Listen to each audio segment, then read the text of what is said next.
ગુજરાત સરકારના વિજ્ઞાન અને પ્રાયોગિક વિભાગના નેજા હેઠળ કાર્યરત ગુજકોસ્ટ દ્વારા સ્થાપિત પાટણના રિજિયોનલ સાયન્સ સેન્ટર ખાતે 16 ડિસેમ્બરથી 22 ડિસેમ્બર 2025 સુધી રાષ્ટ્રીય ગણિત દિવસ નિમિત્તે સપ્તાહભરની ઉજવણી કરવામાં આવી, જેમાં રાજ્યના જુદા જુદા 9 જિલ્લાઓમાંથી આવેલી 33 શાળાઓના 3500થી વધુ વિદ્યાર્થી અને શિક્ષકો તેમજ 1000થી વધુ જાહેર જનતાએ ભાગ લીધો હતો।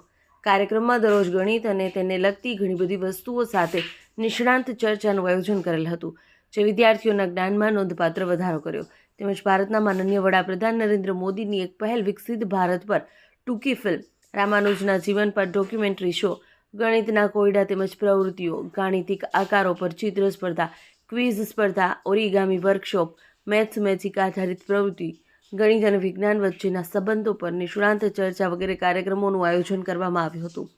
સાયન્સ સેન્ટરના પ્રોજેક્ટ ડાયરેક્ટર ડૉક્ટર સુમિત શાસ્ત્રીએ જણાવ્યું કે વિકસિત ભારતના નિર્માણમાં ગણિતની ભૂમિકા અત્યંત મહત્વપૂર્ણ છે।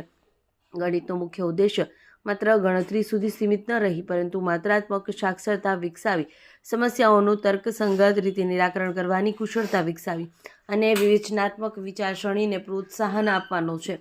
ગાણિતિક સમજ અને તેના વ્યવહારિક ઉપયોગ દ્વારા વ્યક્તિઓ વધુ સશક્ત બની શકે, જે પોતાના જ્ઞાન અને નિર્ણયશક્તિ આધારે દેશના સર્વાંગી વિકાસમાં સક્રિય યોગદાન આપી શકે। અહેવાલ રાજુભાઈ પટેલ।